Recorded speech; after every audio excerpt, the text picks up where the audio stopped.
Yeah. Do you think the Niners should bolster their offensive line or their defensive line this offseason? I mean, clearly both were exposed to a degree in the NFC Championship game. If they had to prioritize one, what should it be? Wow. I mean, you've really got to do both. The answer is both, but this one's really tough because your defensive line has so many holes that if they don't bolster the defensive line, it's not going to be a shadow of what it's been in recent years, and that's not going to be good for the defense or for the team as a whole. So I would probably say defensive line because they literally are losing all these guys in free agency. Where on the offensive line, there's some young depth there, but man, when you look at the numbers of what Brock Purdy was able to do when kept clean, it makes you Mm, think if you could mm. somehow build a fortress around this guy and keep him clean, he might be able to win it all for you. So that's to me, it's 50-50. It's right down the middle only because Brock's numbers when pressured as opposed to when kept clean are dramatically different. Now, all quarterbacks' numbers are different, but his are dramatically different. I just really feel like if they can figure out a way to block, especially in the interior, that he's probably good enough to win with. I was going to make a bold prediction. I'm going to save my bold prediction for later because a lot of my bold predictions aren't going to make fans happy, but that's what I do. But okay, Right. what I would say, I don't want to predict what they're going to do. What they should do. O line, O line. Like right now, they've committed 20% of their salary cap to the defensive line, and 15% to the offensive line.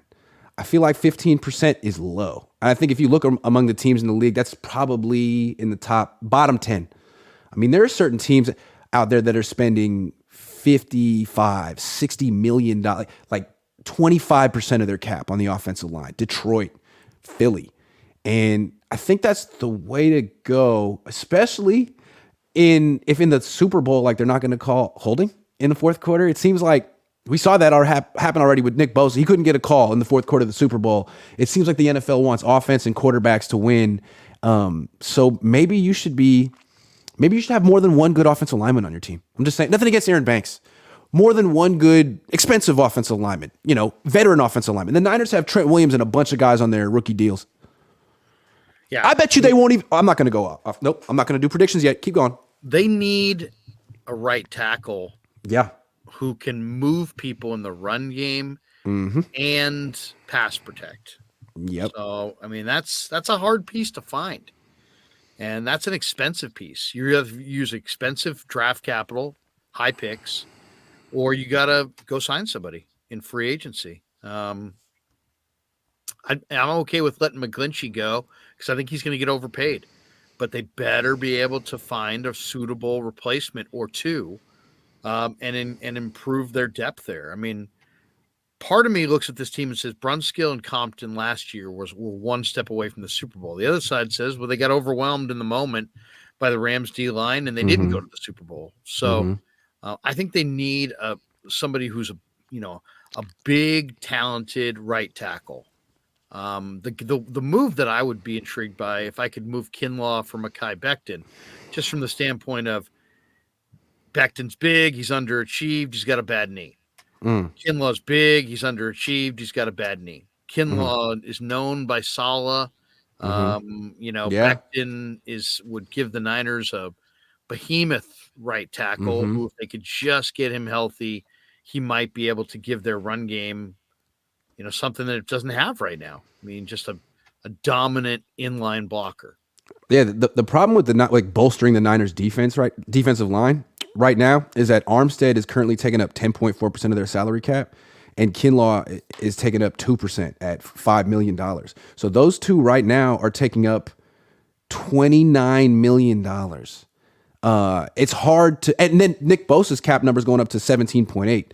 So it's hard unless they're going to draft more. And of course they should always draft defensive linemen. They got Drake Jackson. He can make an impact, but I don't know that they're in a position to go out and sign a bunch of defensive linemen. Historically, I'm looking, the Niners seem to budget 20% of their salary cap for the D line and 15% for the offensive line. If you go back through the years, that's what they do. At least the last 10. And I'm looking at Jacksonville right now with Trent Baalke. They're spending $55 million on their offensive line this year. So it's not, I don't know. Is it Is it a Parag thing? Is it a John and Kyle thing? They really think you can get by with a cheap offensive line and just splurge on one position. I don't agree with their philosophy. I feel like the offensive line is what you should be spending on. Draft defensive line, spend on offensive line. And you spend on Bosa. But if they had, imagine if they had Buckner instead of Armstead right now, man, they'd be in a way better position. Well, I mean, I liked that move in theory. It just has not worked out. And, Javon, the knee problems are, seem to be chronic. And the other factor with him is just that he's never going to give you much as a pass rusher. So he's got to be really good against the run on first and second down. And he's not. Yeah. So, I think there's no question that they're not going to cut him because it doesn't make any sense to cut him. But I could see him being traded. I think the Niners, it's too bad that the Niners are spending, superstar money on Eric Armstead. It should be Buckner. But I feel like they have enough invested in their defensive line. Drake Jackson's coming along too. They got to spend more on their offensive line. $34 million when 28 goes to one guy is not enough on your offensive line.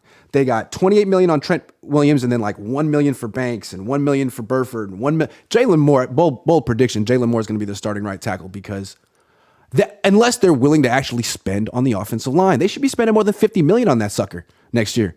They should be spending more than 20% of their cap on that. You're not spending on quarterbacks. Why wouldn't you? You said it yourself how good Brock Purdy is when he has time to throw. It seems like one of the perks of not spending on quarterbacks is being able to splurge on your offensive line, which makes everyone better. Definitely offensive line, 100% offensive line, but they won't. Kills me. Yeah, the other thing is I don't see the need if you're going to bring both your young quarterbacks back, and right now those are the indications. I don't see the need to waste $5 million of cap room so Andy Dalton can live in Milpitas in a condominium. I don't see it. I mean, I'd much rather go with a rookie that you like. Whoever decided they liked Brock last year, give them a day 3 pick and let them take another quarterback and have the cheapest quarterback room in the league and go spend that money on your offensive and defensive lines. I would like the one advantage that I think the 49ers really have is that Jalen Hurts is going to make $50 million going forward, and Philly's going to have to pare down their free agency. Oh, yeah. They've got 12 free agents, 10 of them are starters. They're not going to be able to pay half those guys. So they're not going to be the same team at all. And nobody else in the conference is ready to run with you. And you have the cheapest quarterback room in the league. And if you lean into it with a rookie to boot, I think you might have the cheapest quarterback room in the history of the league, at least in the salary cap area. So then go spend that money in the secondary, spend that money on the D line, spend that money on the O line. That's what that's what I want to see them do. I mean, you can't spend more than you already are at running back or tight end or wide receiver. I mean, you got a very expensive D line. Like you really spend it on linebackers. It just seems okay. Very, very cheap quarterbacks. Quarterbacks keep getting hurt. What should we spend on? I don't know. Can't figure it out. Protect them. I don't know, man. Protect the quarterback. Protect the damn quarterback. That's what I would do.